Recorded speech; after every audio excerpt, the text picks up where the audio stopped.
Movement for Reform Sheikh Ahmad Sirhandi Mujadid alif Sani 1564 to 1624. He was the custodian of Millat's wealth in India, whom Allah had awakened at the exact time before Jahangir, who refused to bend his neck.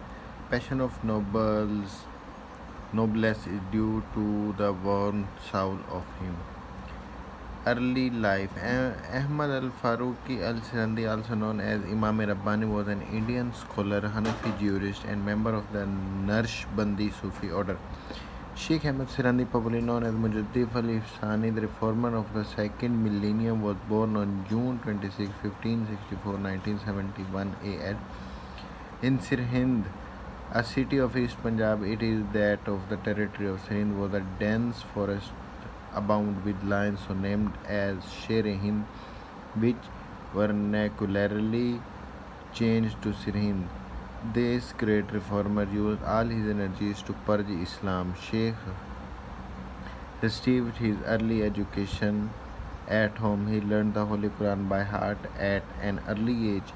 Then he studied Hadith, Tafsir or exegesis and Maqal or philosophy and went to renowned scholars at various places. His father made him proficient in material or outer studies as well as intrinsic or spiritual studies or training. When he was at Agra studying Hadith and Tafsir, Abu al-Fadl and Fadi Emperor Akbar right hand man, hearing of his brilliance, tried to draw him into their circle. However, their friendship did not last very long because the Sheikh took serious offense to Abul Fadl's anti-Islamic attitude. It is said that a portion of Fadi celebrated Sawali al-Alham was written by the Sheikh. Religious condition during Mujadid times. Allah shall rise for this ummah at the head of every century a man who shall renew or revive for its religion. When the great Mujadid came to his task of reform, he found that the Tasawwuf had taken complete possession of the Muslim South. Excessive belief in karamat or miracles of saint was common. Many un-Islamic means of the development of occult power had been introduced into Tasawwuf itself. The mystics had gone to the extent of denying the commandments of Sharia or the law of Islam as universally binding and to regard Sharia itself as something external and superficial. Indulgence in sama or music hearing had become the order of the day. They were indifferent to the Sunnah or the example of the Holy Prophet sallallahu alaihi wasallam. Genuine source of Islam. The ulama or the theologians had taken exclusively to the fiqh or jurisprudence as the whole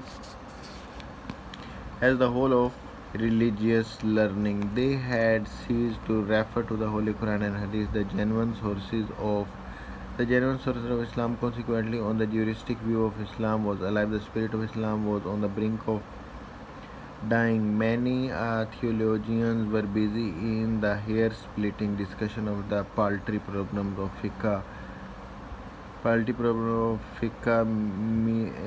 Minutest difference suffered to cause perennial quarrels among them, like Makhdum ul-Mulk. Most of the ulama resorted to legal devices of transfer of assets to avoid payment of zakat. They could be easily persuaded to give verdicts, fatwa of legality in the cases of illegal things and matters, and vice versa. Makhdum ul-Mulk is said to have given a verdict that Hajj was no more one of the pillars of the Islam and that it had actually become harmful influence of Hindus.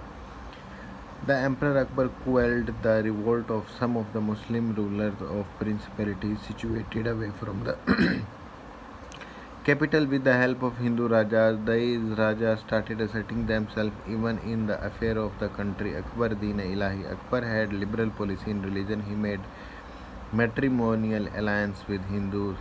titled Zilla Ilahi.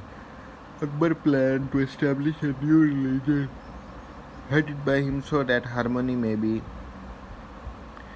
restored among the subject and the Mughal Empire may be guarded at the cost of Islam. He thought of pleasing his Hindu cronies. He encouraged and employed the worldly wise ulama and intellectuals who repudiated revolution and denied the validity of Sharia, holding it to be irrational belief and practice of the ignorant. Akbar blatantly neglected Islam on these premises. During his reign, Islam was passing through a crucial period. It was under the siege of blasphemy, atheism, and irreligiousness. At juncture, Islam need a fearless believer to defend it against the onslaught.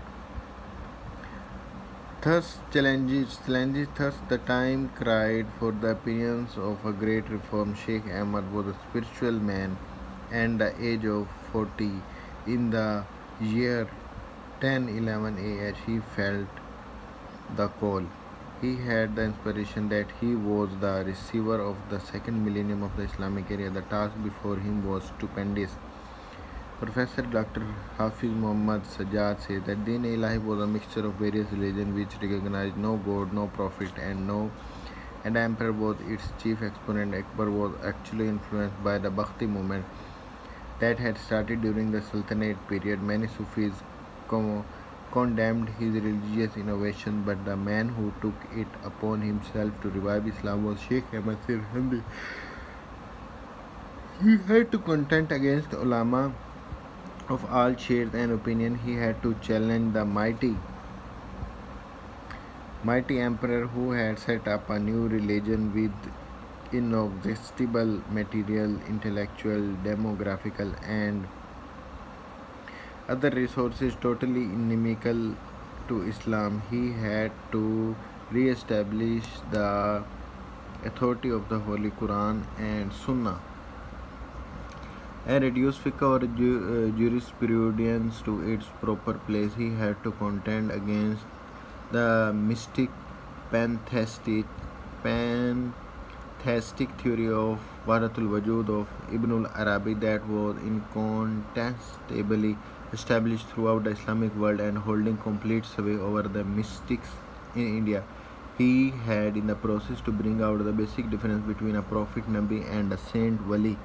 He had to work on various fronts for the fulfillment of the mission entrusted to him. For a long time he worked unremittingly and operose to stem the tide of misguidance, apostasy, and heresy, and to turn it to flow in favor of and reinvigoration of Islam. He did not permit the opportunist scholar and the misguided emperor to garner strength and kept the torch of truth burning in such trying times. Steps taken for the Renaissance. At the time of laying claim in Mujadidhood, he had established solid reputation of erudition and full command over Quranic and canonical knowledge. He had reached the highest step of the most respected discipline of Sufi order, which was a rare distinction. Predictive writing and visions of some earlier religious personalities also supported him. Thus, as far as the genuine mystic orders and religious servants were concerned, they accepted him as their spiritual head. Mujadid adopted the following measure to fight against the heresy. Preparation of disciples produced galaxy of scholars. Firstly, he prepared a number of disciples for the work and sent them in all directions in India as well as the contiguous Muslim countries to preach the true Islam. Correspondence. Secondly, he started a vast correspondence with men of eminence in various parts of these countries. These epistles were widely circulated. They expounded religious truth and laid the greatest emphasis on Ittaba'i Sunnah, enlistment of great nobles. Thirdly, he enlisted the great noble of the imperial court as his disciple and used them to bring about a change in the life of those circles and to influence the emperor toward a change of heart. campaign after Akbar, Sheikh realized that if at the time Muslims would not made to realize that they had their separate religious identity, Islam will vanish. Fourthly, when Akbar died and Jahangir succeeded, he started a campaign. People had to take a vow that they will not obey any orders contradictory to Islam. Asif Jah caveat to Jahangir. Asif Jah, the Grand Vizier of Jahangir, cautioned him against the rising influence of Sheikh not only in the empire but also in the adjoining territories. He counseled the emperor to restrain soldiers from visiting the Sheikh's discipline under a well orchestrated plan. The nobles who were lenient towards Sheikh were sent to far-flung areas. Then the Sheikh was called to the court to face the charge of propagating anti-Islamic theories. The Sheikh met every charge in the detail, but Jahangir could not find any excuse to punish him. Thus, Sheikh refused to prostrate as I was due only to Allah. For this refusal, capital punishment was first awarded but was later converted into imprisonment for 2 years in the Gwalior fort. His household and establishment were also confiscated. Mughal Emperor Jahangir imprisoned him just because he did not compromise on his ideology, but he remained firm and faced trouble courageously. Continuation of reformatory work.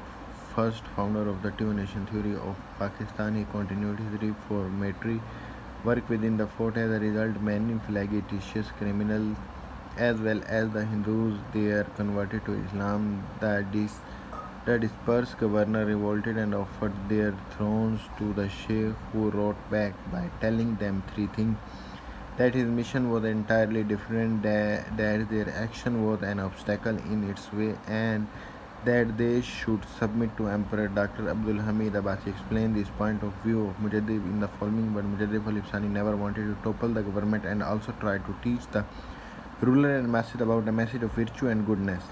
Released from jail. When his order of release from prison was put before Mujadid alif sani, he laid down the following condition for acceptance: the compulsory reverential prostration before the emperor would be abolished, the demolished mosque would be rebuilt, cow slaughter would be allowed, post of qazis, muftis and muhtasibs would be revived, incumbents reappointed, jizya would be reintroduced, innovation in religious practices would be forbidden, and sharia will be enforced. All persons detained for carrying on his campaign would be freed. The emperor accepted all these conditions, after which the Sheikh came over to visit him. Jahangir conferred all honors on him, including a robe. The Sheikh lived for 60 years after that. Maktubat Imam Rabbani, the magnum opus. Sheikh Ahmad adopted a very effective method of persuasion by writing letters to the leading nobles of the royal court. His letters are known as Maktubat Imam Rabbani. Through preaching, discussion, and his Maktubat addressed to important nobles and leaders of religious thought, he spread his message amongst the elite in particular.